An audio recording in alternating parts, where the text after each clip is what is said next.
5 hours before dawn touched Moscow or Astrakhan, while the city's streets remained quiet and unaware, 14 unmanned aircraft began rising from camouflaged launch sites hidden deep within Ukrainian territory. Each drone carried a warhead equivalent to 40 kilograms of TNT. Their departure was not chaotic. It was coordinated, disciplined, and sharp. They did not rise like hobbyist drones. They climbed into the night air with the presence of a bomber wing, invisible but deliberate, crafted for a single operation.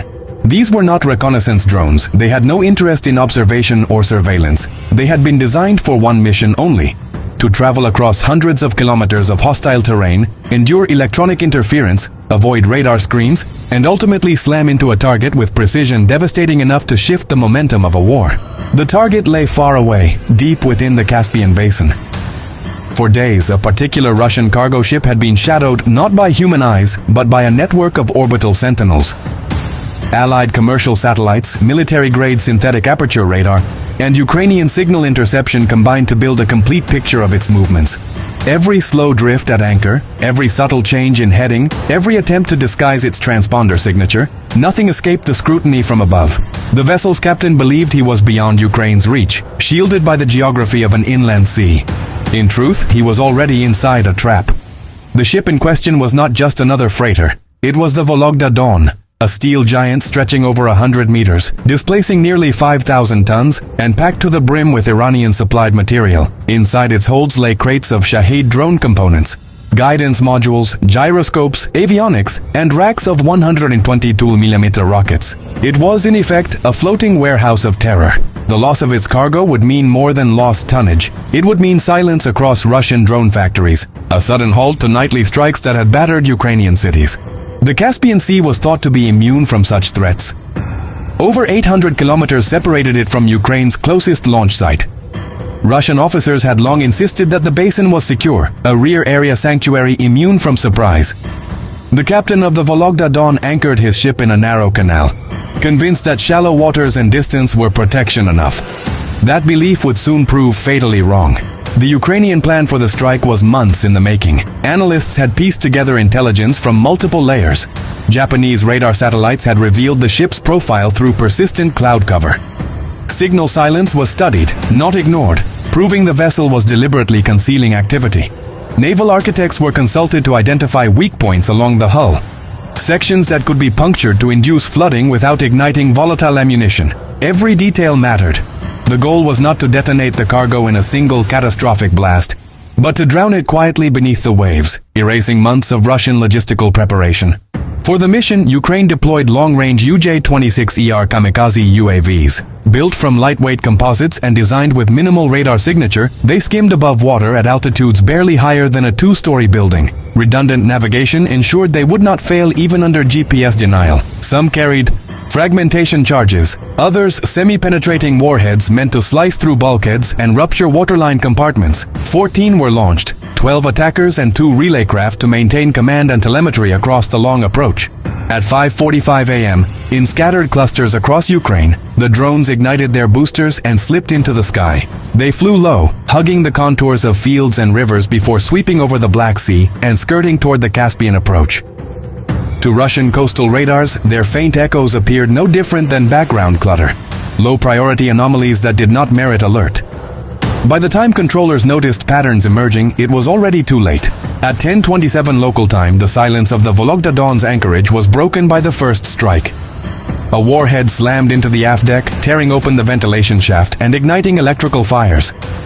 Within seconds, emergency sirens shrieked and smoke coiled into the dawn.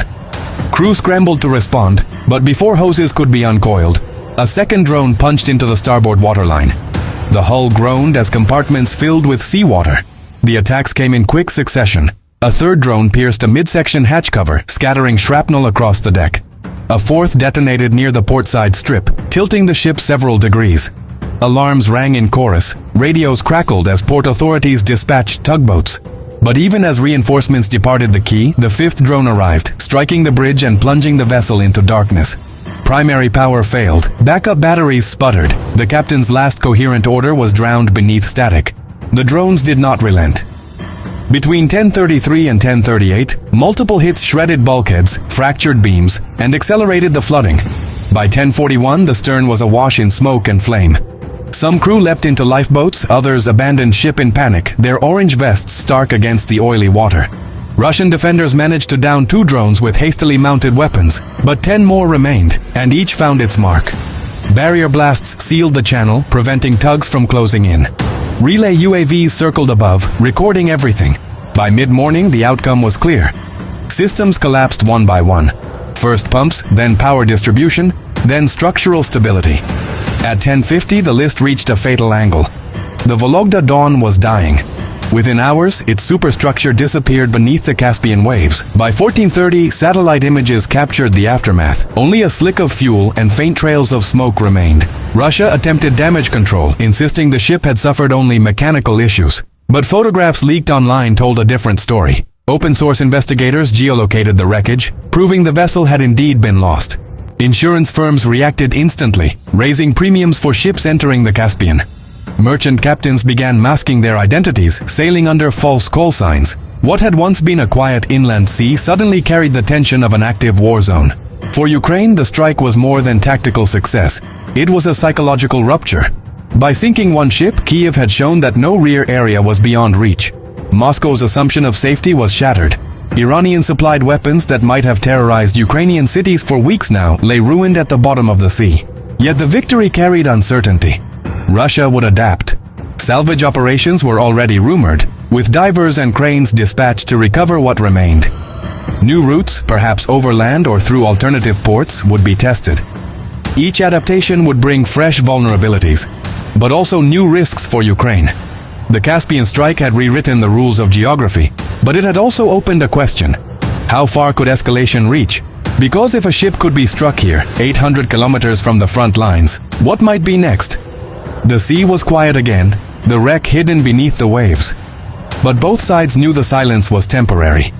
The drones had proven a point, and points, once proven, cannot be taken back.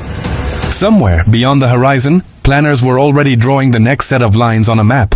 And no one, neither in Moscow nor Kyiv, could say where the next swarm would appear.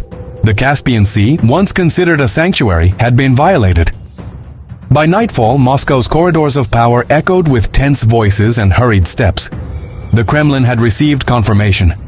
The Vologda Dawn was gone. Not disabled, not damaged, gone.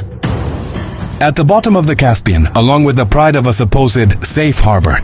Inside a secure bunker beneath Moscow, Russia's Security Council convened in emergency session. The defense minister slammed his fist against a polished oak table. 800 kilometers. Do you understand what this means? If drones can reach Astrakhan, they can reach Moscow. An uncomfortable silence followed.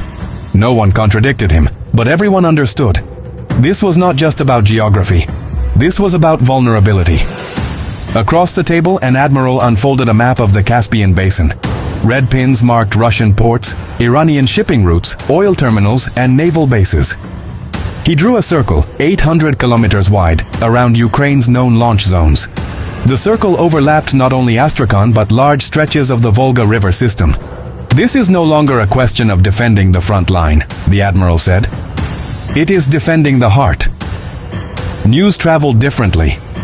Iranian state media remained silent, but inside the Ministry of Defense, outrage brewed. The Vologda Dawn had carried Iranian-made guidance systems, part of a clandestine exchange designed to fuel Russia's drone war in Ukraine. Now those systems rested under black water.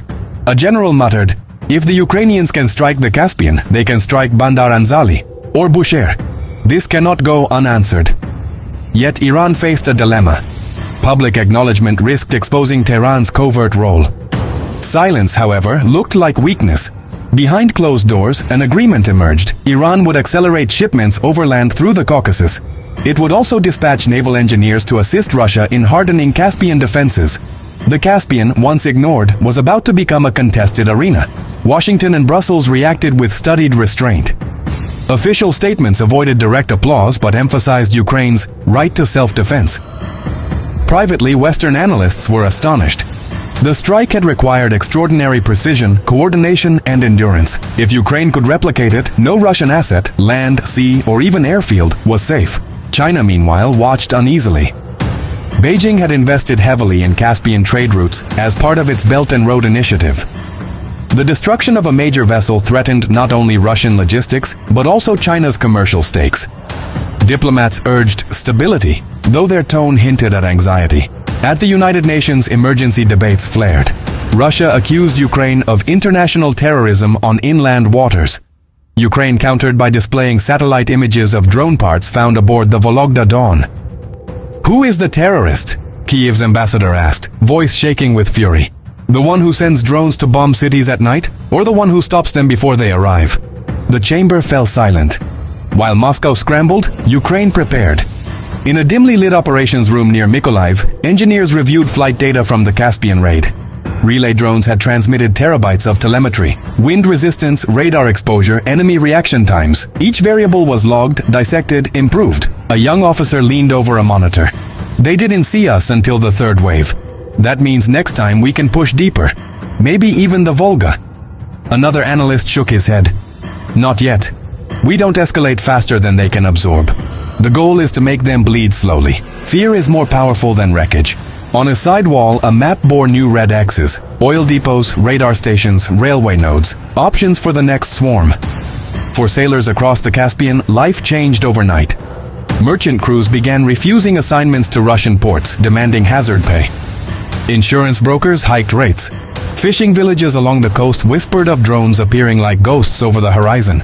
One survivor of the Vologda Dawn, interviewed anonymously, described the moment of impact. "There was no warning, just a scream in the sky, then fire. You don't see them, you don't hear them until it's too late." His words spread online, amplified by Ukrainian information campaigns. Fear became a weapon as sharp as steel. By the second week after the strike, Russian engineers installed mobile radar barges across the Caspian. Anti-aircraft batteries ringed Astrakhan.